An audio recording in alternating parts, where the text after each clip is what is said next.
Hai, berjumpa lagi kita di YouTube channel kita, yaitu Samuel Panjaitan dan Perawati Sirait.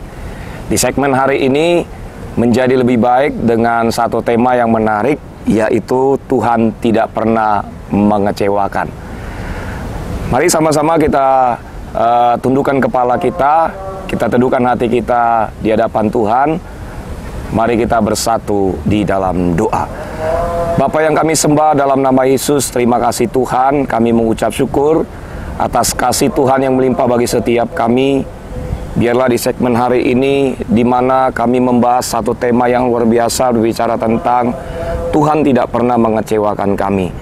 Satu hal yang kami percaya, bahwa ketika kami percaya meraih janji firman Tuhan, kami tetap dalam melakukan perintah Tuhan, setia kepada Tuhan Yesus, maka yaitu Tuhan selalu menjawab setiap segala doa kami. Berkati siapapun hari ini yang menonton, yang menyaksikan YouTube channel yaitu Samuel Panjaitan dan Perawati Sirait, pasti diberkati oleh Tuhan. Demi nama Yesus, sama-sama kita yang percaya katakan amin. Mari sama-sama kita buka Alkitab kita, terambil dalam Kejadian pasal 22 ayat 1 sampai dengan yang ke-10. Demikianlah firman Tuhan. Setelah semuanya itu Allah mencoba Abraham. Ia berfirman kepadanya, Abraham. Lalu sahutnya, ya Tuhan, firman-Nya, ambillah anakmu yang tunggal itu, yang engkau kasihi, yakni Ishak. Pergilah ke tanah Moria dan mempersembahkan dia di sana sebagai korban bakaran pada salah satu gunung yang akan kukatakan kepadamu. Keesokan harinya pagi-pagi bangunlah Abraham. Ia memasang pelana kedelainya dan memanggil 2 orang bujangnya beserta Ishak anaknya. Ia membelah juga kayu untuk korban bakaran itu. Lalu berangkatlah ia dan pergi ke tempat yang dikatakan Allah kepadanya. Ketika pada hari ketiga Abraham melayangkan pandangannya, kelihatanlah kepadanya tempat itu dari jauh. Kata Abraham kepada kedua bujangnya itu, tinggallah kamu di sini dengan keledai ini. Aku beserta anak ini akan pergi ke sana. Kami akan sembahyang. Sesudah itu kami kembali kepadamu. Lalu Abraham mengambil kayu untuk korban bakaran itu dan memikulkannya ke atas bahu Ishak anaknya, sedang di tangannya dibawanya api dan pisau. Demikianlah keduanya berjalan bersama-sama. Lalu berkatalah Ishak kepada Abraham ayahnya, Bapa, sahut Abraham, ya anakku. Bertanyalah ia, di sini sudah ada api dan kayu, tetapi di manakah anak domba untuk korban bakaran itu? Sahut Abraham, Allah yang menyediakan anak domba untuk korban bakaran baginya, anakku. Demikianlah keduanya berjalan bersama-sama. Sampailah mereka ke tempat yang dikatakan Allah kepadanya. Lalu Abraham mendirikan mezbah di situ. Disusunnya kayu, diikatnya Ishak anaknya itu, dan diletakkannya di mezbah itu di atas kayu api. Ayat ke-10, ayat yang terakhir. Sesudah itu Abraham mengulurkan tangannya, lalu mengambil pisau untuk menyembelih anaknya. Berbahagialah bagi setiap kita hari ini yang mendengarkan firman Tuhan serta melakukan firman Tuhan ini dalam kehidupan kita sehari-hari. Sahabat-sahabatku, saya percaya saudara tentu sudah tahu tentang cerita kisah Abraham. Dan saudara tentu sudah sering sekali membaca ayat ini. Dan tentu secara berulang-ulang kali, di mana saudara tahu tentang kisah dan cerita ini. Saudaraku yang dikasih dalam nama Yesus, kalau kita baca ayat tadi, perikop tadi secara keseluruhan, di akhir cerita ini sangat menarik sekali. Di akhir cerita ini tentu sangat bahagia. Kenapa saya katakan bahagia? Karena janji Allah digenapi kepada Abraham. Bagi Abraham memang tidak mudah untuk mengambil satu keputusan dalam kehidupannya. Kenapa saya katakan tidak mudah? Karena Abraham yang barusan saja memiliki keturunan, dan pada akhirnya firman Tuhan datang ke Abraham untuk mempersembahkan anaknya yang bernama Ishak ke tempat yang bernama Gunung Moria. Nah, yang terjadi Bapak Ibu, Alkitab saudara mengatakan bahwa Abraham taat. Abraham taat, ya. Saudaraku yang dikasih dalam nama Yesus, kalau kita berbicara tentang Tuhan tidak pernah mengecewakan, berarti artinya Tuhan tidak pernah, yaitu artinya bahwa Tuhan selalu menepati janjinya. Artinya bahwa Tuhan selalu memberikan apa yang dibutuhkan oleh umatnya. Dan Tuhan tidak pernah gagal dalam setiap rencananya. Nah, hari ini ada 3 hal yang ingin saya sampaikan dari pembacaan firman Tuhan tadi, bahwa kenapa Tuhan tidak pernah mengecewakan. Yang pertama, tentu di ayat 1 sampai dengan yang kedua, demikianlah firman Tuhan. Setelah semuanya itu Allah mencoba Abraham, ia berfirman kepadanya, Abraham, lalu sahutnya, ya Tuhan, firman-Nya, ambillah anakmu yang tunggal itu yang engkau kasihi, yakni Ishak, pergilah ke tanah Moria, dan persembahkanlah dia di sana sebagai korban bakaran pada salah satu gunung yang akan kukatakan kepadamu. Jadi yang pertama, kenapa Tuhan tidak pernah mengecewakan? Kita belajar dari kisah Abraham. Yang pertama adalah karena pengalaman iman Abraham. Karena pengalaman iman Abraham bersama dengan Allah membuat dirinya tidak kecewa kepada Allah. Sahabat-sahabatku, saudara-saudaraku yang dikasih dalam nama Yesus, saya pelajari ada 3 pengalaman iman Abraham bersama dengan Allah. Kalau saudara perhatikan, saudara baca Alkitab saudara baik-baik dalam Kejadian pasal 12.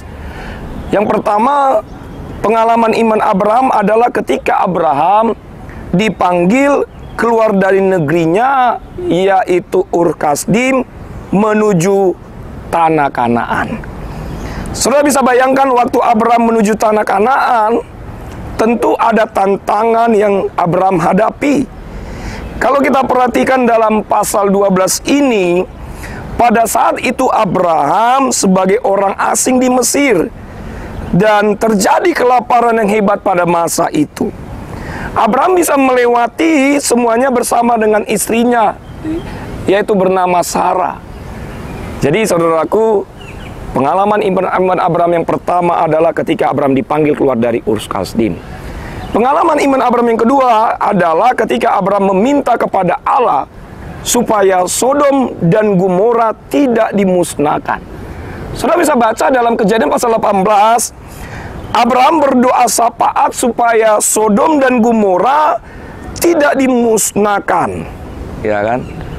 Oleh sebab itu, dari pengalaman yang kedua inilah bahwa Abraham meminta kepada Allah supaya Sodom dan Gomora tidak dimusnahkan. Ada tawar-menawar di sana, ya. Saudara perhatikan 6 kali Abraham tawar-menawar kepada Allah.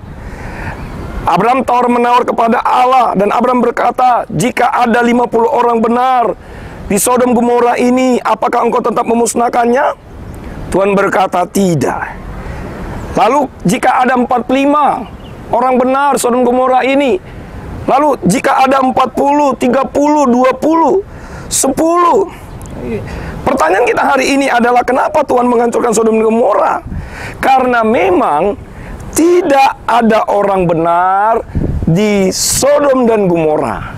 Dan memang pada akhirnya Allah memusnahkan dan menghancurkan Sodom dan Gomora.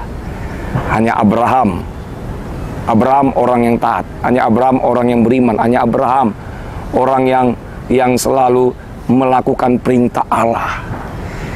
Yang ketiga, bahwa saya pelajari pengalaman iman Abraham bersama dengan Allah ketika janji Tuhan digenapi tentang keturunan. Ketika janji Tuhan digenapi tentang keturunan. Abraham pada saat itu berumur 100 tahun dan Sarah berumur 91 tahun. Nah, Sarah pada saat itu sudah menopause. Secara kedokteran tidak mungkin Sarah punya keturunan. Tetapi Alkitab saudara mencatat bahwa Allah menggenapi janjinya. Sahabat-sahabatku, saudara-saudaraku, berdasarkan pengalaman-pengalaman iman Abraham inilah, dan Abraham percaya, dan Abraham tidak pernah kecewa dalam hidupnya kepada Allah. Pengalaman iman Abraham bersama dengan Allah membawa kita kepada pengenalan Allah yang benar. Pengalaman iman Abraham bersama dengan Allah membawa kita kepada memperlihatkan kuasa dan mujizat Tuhan. Bagaimana dengan saudara hari ini? Apakah saudara percaya sesuai dengan apa yang dialami oleh Abraham? Pengalaman iman Abraham bersama dengan Allah membuatnya hidupnya tidak pernah kecewa. Yang kedua, di ayat 3 sampai dengan yang keempat, demikianlah firman Tuhan. Keesokan harinya pagi-pagi bangunlah Abraham, ia memasang pelana keledai dan memanggil 2 orang bujangnya beserta Ishak anaknya. Ia membelah juga kayu untuk korban bakaran itu, lalu berangkatlah ia dan pergi ke tempat yang dikatakan Allah kepadanya. Ketika pada hari ketiga Abraham melayangkan pandangannya, kelihatanlah kepadanya tempat itu dari jauh. Yang kedua, yang dapat kita pelajari kenapa Tuhan tidak pernah mengecewakan Abraham, karena ketaatan Abraham. Perhatikan di ayat ketiga dikatakan, keesokan harinya pagi-pagi bangunlah Abraham. Itu berarti Abraham taat. Abraham melakukan perintah Allah. Dan Abraham pagi-pagi benar dia membawa Ishak dan bujangnya, yaitu ke Gunung Moria untuk apa? Dipersembahkan. Kalau kita berbicara tentang ketaatan, apa sih ketaatan itu? Ketaatan adalah berbicara tentang tunduk. Ketaatan adalah berbicara tentang patuh. Ketaatan adalah berbicara tentang dengar-dengaran, memberikan telinga kita kepada perintah Allah. Ketaatan Abraham mendatangkan berkat Allah. Hari ini saudaraku, mari kita taat. Mari kita setia melakukan segala perintah Allah. Ketaatan Abraham mendatangkan berkat Tuhan.